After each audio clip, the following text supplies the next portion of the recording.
Welcome to It's All About the Questions, where learning to ask the right questions can help you achieve lifelong success. Now, here to help you ask all the right questions is award-winning author, international speaker, and business strategist, Laura Stewart. Good morning, afternoon, and evening, everyone, and welcome to the show. And if this is your first time joining us, even more extra welcome. And you're probably wondering, in that case, why I'm saying good morning, good afternoon, and evening. And that's because this show is listened to live on iHeartRadio, and I don't know what time zone somebody's going to be in.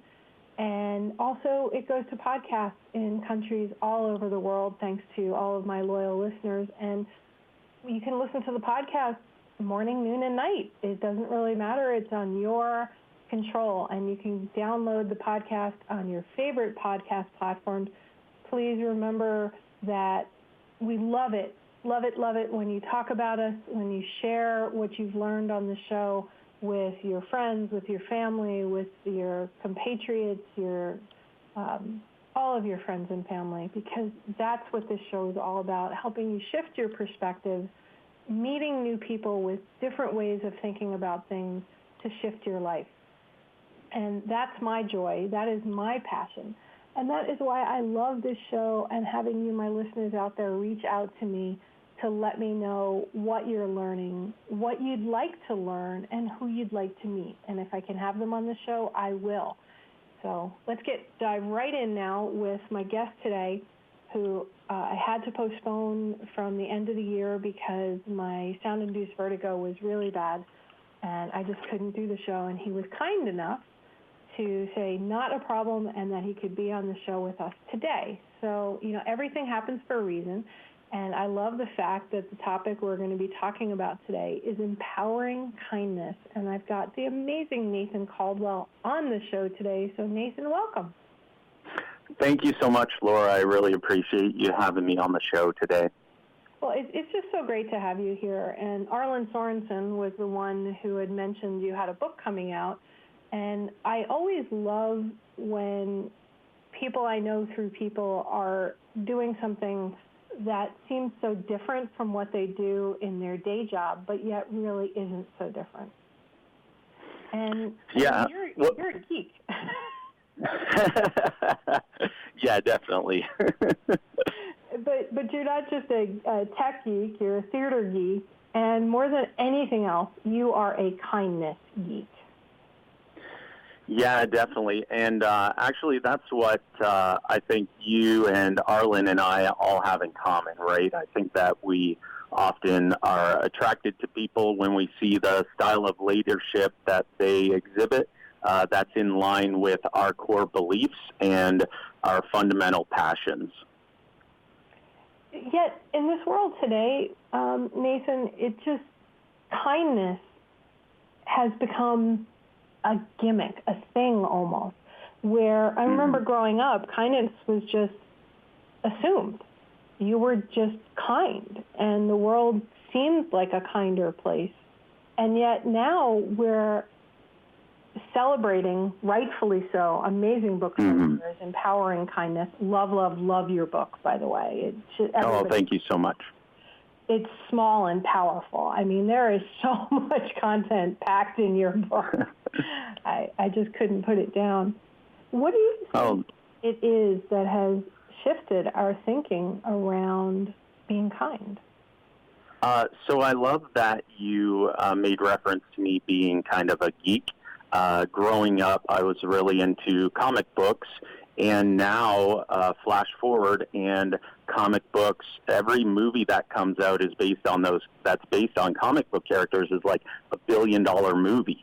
And so this idea of an underdog being victorious over evil or over the bully has become mainstream. So I think that, not single-handedly has superhero culture brought that to the forefront. But I think that people have kind of gotten to the point where they see that they're tired of those who are kept down just being pushed down. And now we're in the culture of technology is reigning. Geek culture is in the forefront of people's minds. And so now you have people who used to possibly get picked on the playground for not being athletic or not being super cool, but now those things are being celebrated because you have the intellectuals, those who are in the kind of geek realm, are celebrated now as the heroes, right? They're the bosses. They're the entrepreneurs. They're the people who are coming to the forefront with solutions that everyone wants to be a part of. Okay. Yet we have that other side where the news media, everybody seems to push to the forefront the bully, and they try to make them out into not evil. How do you respond to that? Yeah, and I think that's because in a chapter of my book kind of goes into this, that there's certain lies that we've believed, right? We've believed things like nice guys finish last, and I'm using that term guys in the inclusive sense of out of everybody. And we just kind of accept that because a nice person doesn't go toe-to-toe frequently with the bully to take them down a peg, right? That's kind of not in the realm of the nice guy's persona. And the media does love to kind of sensationalize bullies or bad things happening. But you will see that the stories in the media that generate the most impact as far as emotional impact within people, motivational impact, it is those stories of the kind things happening. Yeah, we've seen it especially a lot with the Australia brush fires when somebody's rescuing an animal. They're not even showing people rescuing people or homes. All they're showing are people helping animals. And I know myself when I watch it, the tears come, and I'm just like, what can I do to help? What else can I do? So it raises, and you talk about this in your book, the oxytocin levels inside our body, that when we see kindness, we want to replicate kindness. Yet it doesn't seem to be taking over the world like we'd all like. Well, not all of us would like it. I know I would like it, but there's obviously some people around that don't want the spread of kindness, and I can't figure out what's behind that.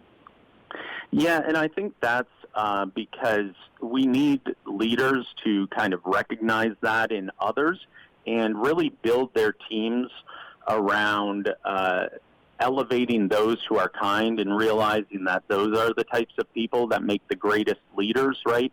The people who invest in others, who help others grow, rather than the people who, quote unquote, play the game or manipulate the system. We need leaders who have eagle eyes at identifying real talent in people to grow others, and then elevating those people into better positions instead of falling prey to others manipulating them or kind of tricking the system. I love Simon Sinek, and he one time had said in an interview that if you want to see who's putting poison into your culture, just look to the trail of bodies. Like if you see somebody rising up the ranks because they've knocked people down or they've removed people, if they're constantly coming to you and saying, hey, I really have a problem with this person, I think we should restructure, we should get rid of them, pay attention to that, because those people who are just jockeying for position rather than taking a vested interest in others are the ones that you want to kindly show the door. But what if that person is right? How do you determine if that person is wanting to just get rid of people in order to elevate, or if they really believe that that person is not the right fit? Yeah, and that comes from analyzing character. And character isn't determined in a split second. It's over time. And so if a person does need to remove somebody from their team because they aren't a right fit, that will happen. That can happen. But at the end of the day, you can see the statistics. Okay, well, you're coming to me. You're asking that this person needs to be removed. You've helped 10 other people grow and get promoted and contribute. So if you're coming to me with a problem with an individual, then I trust your judgment call on this. And then also making sure that you've given every opportunity for that individual to succeed, right? What have you done to coach them? How have you kind of gotten to the meat and bones of the situation and determine, well, are they dealing with some outside pressures? Are they dealing with some additional stress that comes with family dynamics or different things like that? And understanding that these are people you're dealing with. They aren't just numbers. And, the quote from, I make mention of the quote from the Aaron Brockovich movie where the boss goes to Aaron Brockovich and is just like, hey, you're making this personal, and it isn't. And the reply from Julia Roberts, playing Aaron Brockovich, says, this is my time away from my kids. This is my work, my sweat. If that's not personal, I don't know what is. And so we have to see it both ways and give people a fair shake that we are, they've contributed a lot to working for us, and we need to contribute a lot to them as well as an individual. Let's take a step back. How do you define kindness? Yeah, for me, it's a matter of, and I mentioned a couple of these things in the book, but it's a lot about self-reflection and making sure that we are implementing things for the betterment of others with the right motivation behind it. So I'll use a quick example, right? A lot of companies will look at their competitors or similar-sized companies in their space and say, hey, you know what? They're doing some philanthropic outreach, and we aren't. We should do some philanthropic outreach, right? That's sometimes the conclusion that people draw. Now, to analyze that, you want to take a step back and say, okay, well, why are we doing this? Are we doing it because we just want to stay toe-to-toe with our competitors? We want to have a good, squeaky clean reputation in the public eye? Or is it that we legitimately care about the philanthropic effort that we're going to embark in, right? And so that's kind of the approach that I want to encourage people to take, is really be self-reflective in this and make sure that the good things that you are planning on doing are coming from a good place and not from a just an image standpoint. And there's a study that I reference in the book where, there were a group of people that were broken up into different categories. Those who did philanthropic efforts from an altruistic standpoint, where they did it because they legitimately cared, versus those who didn't do any, versus those who did it but for image reasons. And the results were that those who did it for the right reasons ended up living an extensive amount of years longer. And the other two groups were just completely comparable. So those who did nothing and those who did it but for image reasons or for, personal gain reasons, there was absolutely no difference in the health of the individual or life expectancy. Why do you think that is? I mean, I would think that at some point when people are doing things, even if it's because they feel it's, they should do this because it'll put them in a better light, at some point that would start to shift for them. Are you saying with those surveys that you saw that doesn't happen? Do you think it's possible for that to shift for people? Yeah, it definitely is possible for people to shift into that, because what happens is when you are giving people the experience of understanding what kindness for others feels like. So if you take somebody who you're mentoring and you say, hey, guess what? I'm going to take you along for the ride, and we're going to go do this thing for somebody who really can't repay us. And that could be, through your organization where you're donating time to a group of kids in tutoring or whatever it may be.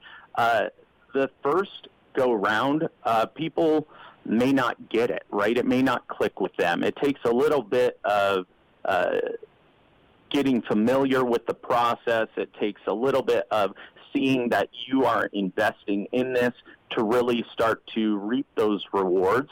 But there's also studies that show that even within the first go round of doing something kind for someone who can't repay you, you immediately feel like people were surveyed to describe what the feeling was. Some of them felt a high feeling, not in the Cheech and Chong reference of high, but a elevated feeling of, wow, I'm doing something with purpose. Other people felt a warm feeling, but all in all, it was an emotional reaction to it. And so you can train yourself to get to that point, but the problem lies within your motivation. If you do not change your motivation, if every single time you are doing something just for the looks of it or just for appearance's sake, and you kind of dread it and all of that, then you aren't going to get those benefits from it. I've been watching this new TV show that's on. It's a Chuck Lorre or Laurie, I don't really remember how he pronounces his last name. He created The Big Bang Theory and many other shows, and he's got a new show called Bob Hart's Abishola. Have you heard of it or seen it? No, I'm not familiar with it. It's an interesting show because white man dating a Nigerian woman and how there's like these culture clashes. And the episode last night was this single mom raising her child who she's like determined he's going to become a doctor, and the guy she's dating, he played Mike on Mike and Molly. Oh, okay. Your son seems sad, and she got really annoyed because she's like, my son is fine. So then she confronts her son and says, you're not sad, are you? And he goes, no, I'm not sad. And then he disappears from home, shows up at the character, the white guy character's office. He makes compression socks, and the family can't find him, and the character says, well, why are you here? And he's like, I'm sad. And the guy's like all excited that he was right, that the kid's sad. And the kid's sad because he really doesn't want to be a doctor. He wants to be a dancer choreographer, which is like the worst thing that the mother could ever imagine, right? Because she wants her child to be a doctor and have a good living and a good life and make a difference. And the main character, the white guy character, he just wanted to help the kid and be kind. And it doesn't come, I'm trying to get my thought out here. There was an idea behind this. I promise you there was an idea. But my thought when I was watching the episode last night was, here's somebody trying to do kindness for this child, and it gets completely misconstrued because the mother didn't want to hear it, because she was like, no, that's not how you're presenting it, and took it as an attack against her. What do you say to that, and how, if you're really trying to be kind, are there times you should just not say anything, not be kind, because of the way it may be construed? I think that's where I was going with all of that. Yeah. Well, I mean, there's different circumstances that you have to take into account, right? In that circumstance, I think it's a classical conundrum, right? The child doesn't want to inherit the parent's business. They don't want to follow the parent's dream. They want to follow their own dreams. And at times, that there's wisdom in steering people to follow after what they want, but there's also an appropriate way to do that, right? Perhaps it's not to convince the child to just completely rebel against the parent, but it's to speak to the parent and find a way to communicate effectively that, this is where the child's path lies, and they're going to, what do you want most of all for your child? Do you want most of all for them to be a doctor, even if they aren't happy? And I think it goes back to what do we position in the minds of those we mentor, whether it's our children, whether it's younger people coming up in the business, or students who are reaching out to network and connect, or whoever it may be. I heard somebody, a friend of mine, she's always posting really interesting stuff on LinkedIn and Facebook, and I just gobble it up. And she posted the other day that it's more effective to not ask our kids what do they want to be when they grow up, but rather ask them, what problems do you want to solve when you grow up? And that kind of gives a different mind shift, right? It allows them to map out a passion. It also allows them to think outside the box. And in this world where startups and entrepreneurs are, coming out of left field and have these great ideas and great solutions, it's that type of thinking is ripe for the industry that we have laid out before us. So you're going to get, if you are coaching people to think that way, a lot of interesting solutions out there. You're going to get a lot of new and exciting businesses that are created because of this, and you're going to get like a whole realm of industry that you never thought of before, right? You think of the streaming industry of Netflix and now Disney Plus and Hulu and all of those. Blockbuster didn't buy into that. You think of digital cameras, and Kodak, I think it was, didn't. They had the technology, but then they didn't double down in it. And you have so many examples of businesses who said, no, I'm not going to go with a path of passion. We're going to go with the safe bet. We're going to stay with how we've always done it. And so I think there is some wisdom in sharing that with those who are coaching others, that it's okay to direct people into a bit of an unknown space, because that's where all the breakthroughs take place. It's a fascinating conversation, because the first time I ever had to let go somebody that worked for me, my mentor actually said to me, the greatest kindness you could give that person is to fire them. And I was like, no way. And he said, they are so unhappy, but they're doing this job, and nobody has said to them, there's something else for you to do. Yeah. And it was the hardest moment of my life to ever fire this person. And I didn't handle it totally perfectly. But I did find out that later on he went off to a completely different career, and everything was so much better. But he was stuck in this, I must do this job kind of thing. And after he left, things improved in my own company in terms of the atmosphere and the environment for everybody else that was there. But it is so hard for us at times, because we want to be kind. And yes. Well, most of us do, right? Most of us want to be kind, and they want our staff to feel like they're being taken care of. And I want to talk about that when we get back, because in one of your chapters you talked about, be careful how you describe your staff as family. Yes. And we're going to talk about that when we come back, everybody. I am here with Nathan Caldwell. Recently wrote the book Empowering Kindness, came out on Amazon. I encourage you to get it. It's about how you can bring kindness into everything you do. And it's so worth the read. We'll be right back, everybody.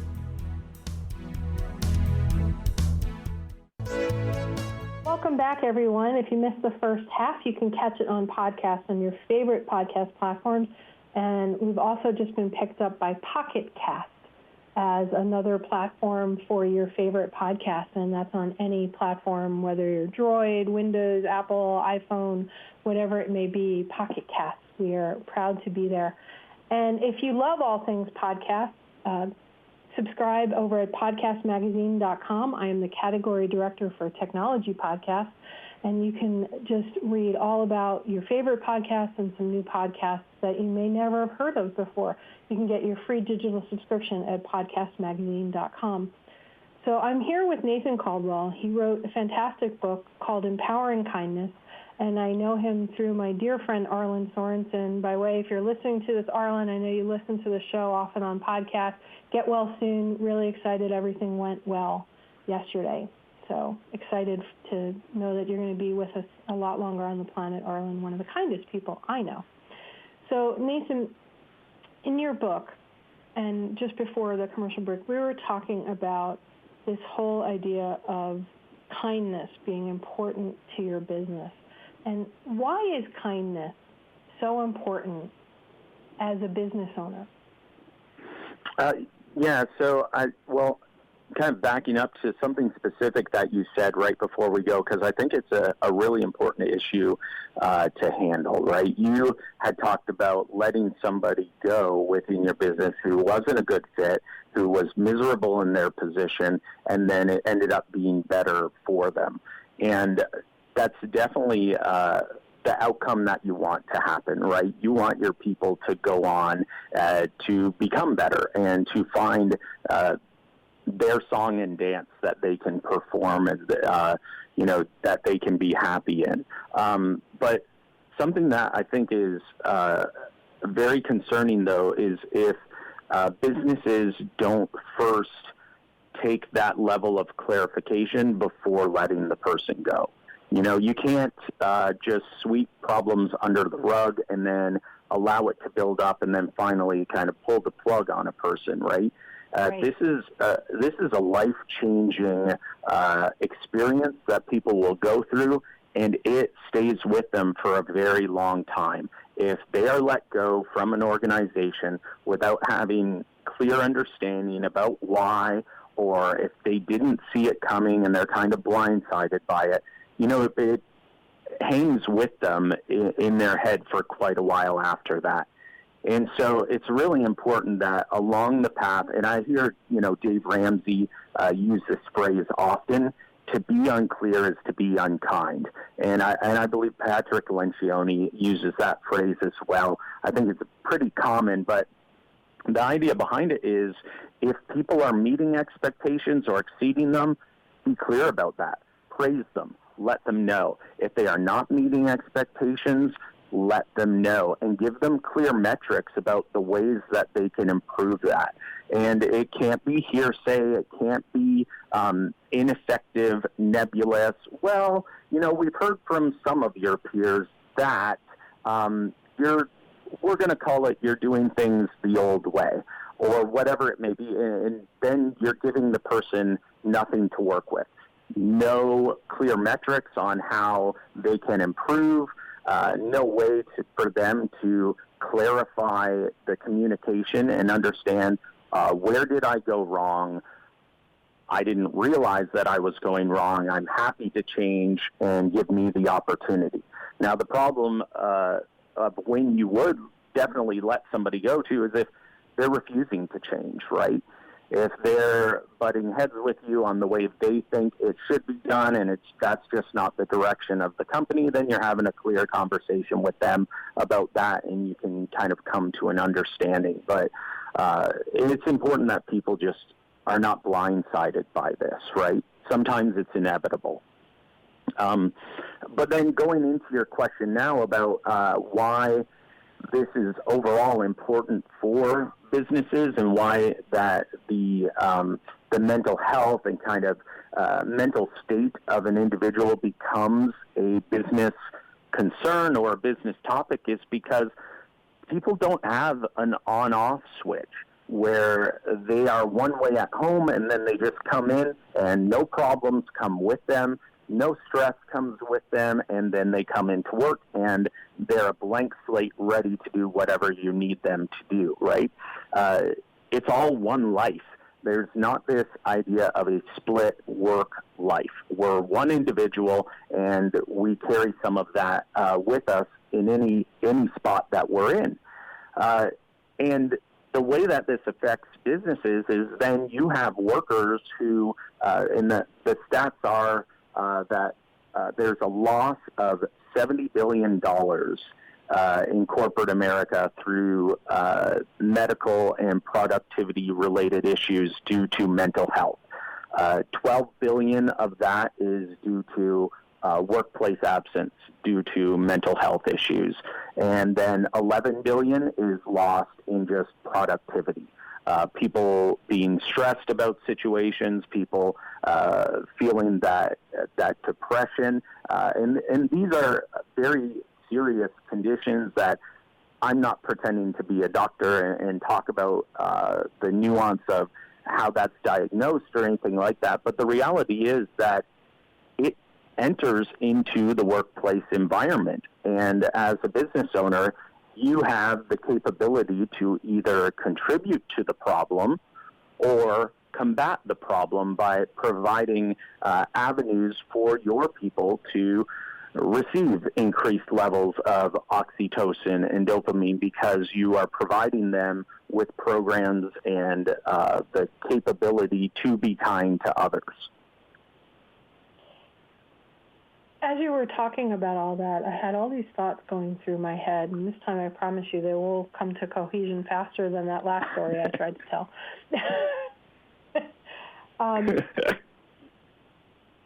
This applies, what you were just talking about, I think applies in so many other areas, not just to paid positions.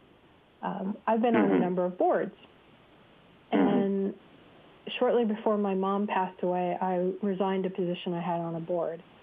And I struggled over it. And I realized I had a lot of PTSD stuff going on at the time as well. But we had a new person in charge, as a lot of board positions, the chairperson changes every couple of years. And the new person didn't want things done the way they had been being done. They wanted it done completely different. And I disagreed in my role as the position I was in with the board. They wanted me to do whatever they said, whether I believed it or not. And other people said, this person will be gone in a year, just do it. And I couldn't reconcile that with my own values. Right. It went against everything I knew. And people are like, it's just a board position. Just let it go. It'll all be over in a year and somebody else will be there. And I couldn't, and I stepped down. And then everybody stopped speaking to me because of that.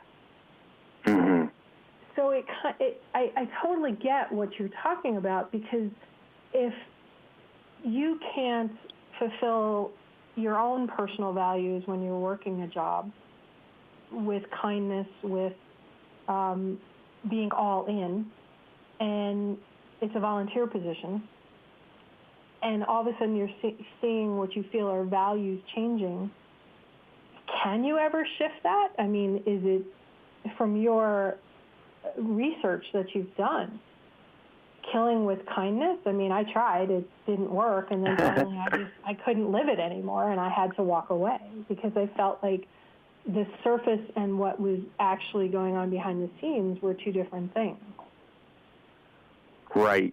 And I think that, that could possibly be one of the conclusions or one of the outcomes that you discover, that after you give your effort of trying to, the expression, be the change you want to see in the world, if you're met with stiff opposition, sometimes you do have to kind of walk away and take your strategy, take your efforts elsewhere. But then what you should never do is be defeated by it, right? Don't hang up the spurs because you got, tossed off the bull the first time, right? You know your talents, you know what you truly believe in, you have your convictions, and that's one of the things that I talk about too, is you're going to get a lot of naysayers. You're going to get people who say, that doesn't have a place here. How's it going to affect our bottom line? what about this? What about that? And they'll put up excuses. And really, you don't have to overcome all of those excuses, but you do have to stick to your guns by saying, I'm sorry, I disagree. Kindness is right, and I believe in the positive outcomes it's going to bring to our organization. And so I'm going to follow through with it. And you will be surprised, like in that situation, maybe the only road was to step down and walk away. But I've been in many other situations where, you brought up Arlen, and he exposed me to a lot of different strategy methods. And one of them is called the 4 helpful lists, and it's to ask the question of what's right, what's wrong, what's missing, and what's confused. And I like to apply that also with the analogy of a thermostat versus a thermometer. So you have people who may be a thermometer, and perhaps you've heard this analogy before. I have a thermometer. Okay, so a thermometer is able to just say, "Brr, it's too cold," or "Whew, it's way too hot in here." Whereas a thermostat can determine whether it's too cold, whether it's too hot, and then take action to do something about it. And so my goal is to always be that thermostat that says, hey, I'm noticing that it's too cold in here. There isn't a program that focuses on this group of people. And go to the people and say, go to those who need to buy into it or whatever and say, hey, I see something missing here. And what I would like to do is lead this charge. All I need from you is buy-in. I don't even need any resources. I don't even need any funds for it. I just need you to say, yep, that's okay, and get it scheduled. And I actually, a specific example of this, when speaking with Joey Buck, he is the chaplain for the Dollywood theme park. And if you know anything about me, I'm a giant Dollywood and Smoky Mountain fan. But anyway, I've talked to him quite a few times, and one of the things that I told him where he's trying to make a cultural shift within the organization, and he has a lot of backers, to make a holistic approach to the benefits program that they offer their employees, where it's not just about retirement benefits or healthcare benefits, but then they also offer some mental health benefits. They have a chaplain that's at their disposal who can meet with anybody and kind of be somebody who consoles them or somebody who is just there for them that they can confide in. And they have a lot of other elements within the program. And so we were kind of talking about, well, how do you get something like that off the ground? And I said, you need somebody who is basically an evangelist in your organization, and somebody who will get up and speak about the thought leadership benefits, the positive things that the organization believes in, because you can't learn those things from osmosis. It has to be something that people dwell on, that they contemplate, that they have an opportunity to hear and buy in on. And so by putting somebody out there who evangelizes those sorts of things, the exact culture that you have, then you have an opportunity to open up those avenues of discussion.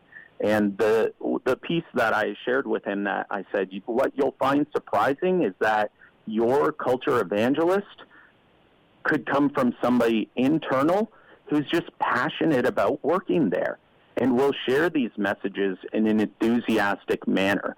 In the Dollywood realm, you might find a ride operator who just loves being a part of that company and will be your most vocal advocate for the culture changes that you're looking to implement.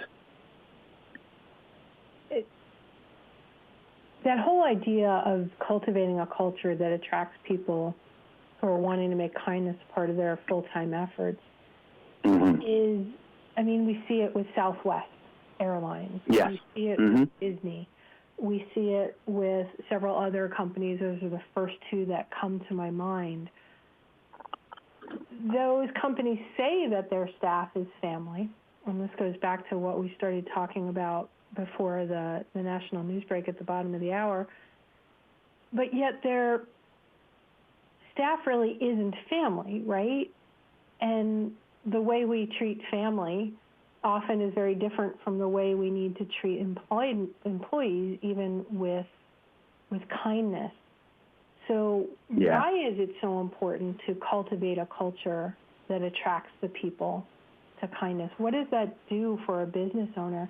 And what are some of the first steps that my listeners could do, questions they can maybe ask themselves, Nathan, to begin looking at their organizations and saying, do we have a culture that is about kindness, or we don't? And if we don't, how do we get there? Or if we do, how do we grow it? Yeah, I think that you're hitting the nail right on the head. The first step is to ask that question. When people think of us, what do they see? What would they define our culture as, right? Because it doesn't matter what we say it is or the words we have written on our wall. What matters is what is actually exhibited to others. That's really kind of what our culture is.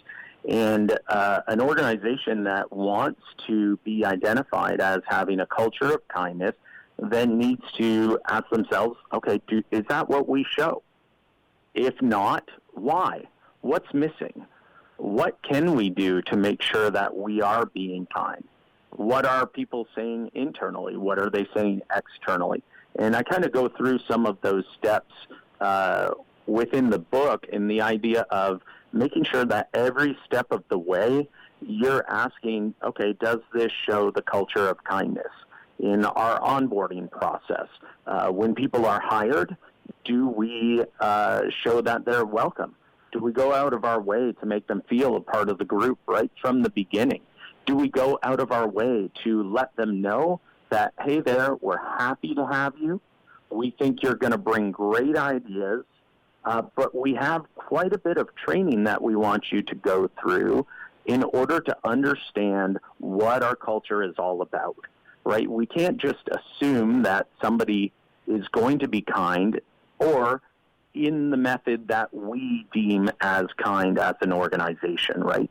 We have to, when you onboard somebody, you give them training on like, okay, this is how your voicemail works. This is how your email's going to work. This is how we use this tool or solution. Here's our wiki or whatever. Do you ever stop and say, and here's how we want you to treat your coworkers?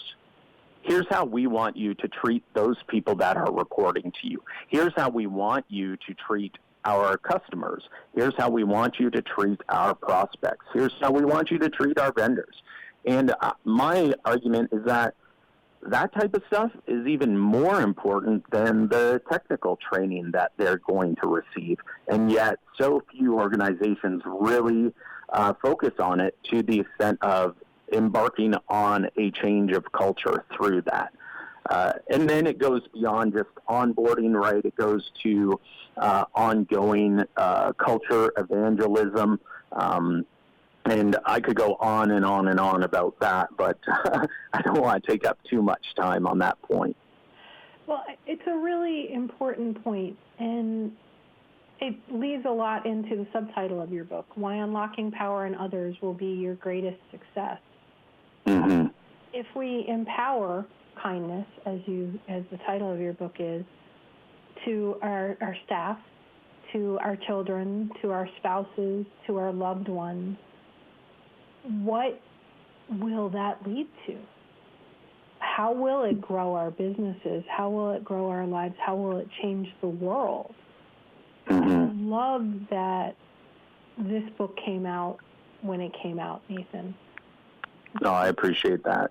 Yeah, it truly is a beautiful book, and I'm sure since you're a good friend of Arlen's that you know Bob Berg, or know of Bob Berg, The Go-Giver book. Yes. Empowering kindness is all about being a go-giver. It's not giving away the farm. It's not doing kindness to the point of you're bankrupt. No. It's by being your best self with other people. Mm-hmm. Yeah, and it's all about considering how you elevate others. And when you ask that question of, well, what will this do for the world? What will it do for an organization? Really at the heart of it, kindness will, it has this exponential effect, right? That you don't know exactly how great of an effect that you will have on another individual. And part of that is because I'm speaking from, geographically where we are. We're both located in Florida, so I can speak about kind of the culture down here is that people that I interact with on the regular aren't very comfortable with being vocal about thankfulness and telling others, hey, what you did here really meant a lot to me. And so we don't have this ongoing feedback frequently that shows us that we're going along the right path, or the kindness that we invested in someone else actually changed their lives. And it could be in the most unexpected way. One story that I share with a lot of audiences that I didn't write about in my book was actually when I was a teenager and I was helping paint the church building that I was a member at. And one of the guys who's, older than me, a mentor to me, and he's now the preacher of that congregation, it started to rain, and I got on my bike and rode home and didn't finish the paint job because it was raining. And he called me on the phone and was kind of upset that I didn't finish the job. And he just goes, "What, are you made of sugar? Are you going to melt?" And even though that doesn't seem like an encouragement, to me it's everything I've needed. And I've kept that with me as like a quote directly from Mick, like Rocky's coach, that I am thinking, hey, I'm not made of sugar. Rain won't get to me. I can persevere. And so now I've talked to him and I've told him he said that, and I've kept it with me the rest of my life. And he's like, I don't even remember saying that. And I'm like, well, you made a difference and now you got to deal with it. And so there is a need for us to share with people when they've made a difference. But the reality is sometimes we don't even know about the exponential effect that we can have on others when we're kind to them. My example is a little bit silly, but there are people who have had others in their lives showcase kindness to them that pulled them up from dire life circumstances and put them in a position to thrive and grow and be healed. Yeah, one moment of kindness that you don't even think about, just holding open a door from somebody, could shift somebody's life who maybe just had many doors slammed on them. Yeah, absolutely. You just don't know what that one moment of kindness will mean to somebody. I want to make sure you share with how people can get in touch with you if they have any questions, need any assistance, where they can get your book. Yeah, absolutely. So the book is on Amazon. The title is Empowering Kindness. There's like 3 little shadow superheroes on the cover if, visually you need to find it. And my email is just nathan@empoweringkindness.com. I'm pretty active on LinkedIn, so I'd love for people to reach out there and connect with me. I do have the website, empoweringkindness.com, if you want to get there. But, I definitely just love to speak about the topic and connect with people who are like-minded and hear about what they're doing to also make sure that they're investing in others and, paying it forward, so to speak. Love it. Thank you so much for being on the show with me today, Nathan. I'm glad we finally got to do this, and your book really is a powerful resource for people wanting to bring kindness into everything they do. Well, thank you so much, Laura. I appreciate it. All right, everybody, remember that the right questions really can change your life. What are you asking today? And now I encourage you to ask yourself with your business, am I leading with kindness? Is kindness an entrenched part of our business? And if it's not, how I can do better. Have a great day, everybody, and hug someone you love. You've been listening to It's All About the Questions, starring Laura Stewart. Connect with Laura at it'sallaboutthequestions.com and download a free workbook that will help you ask better questions starting today.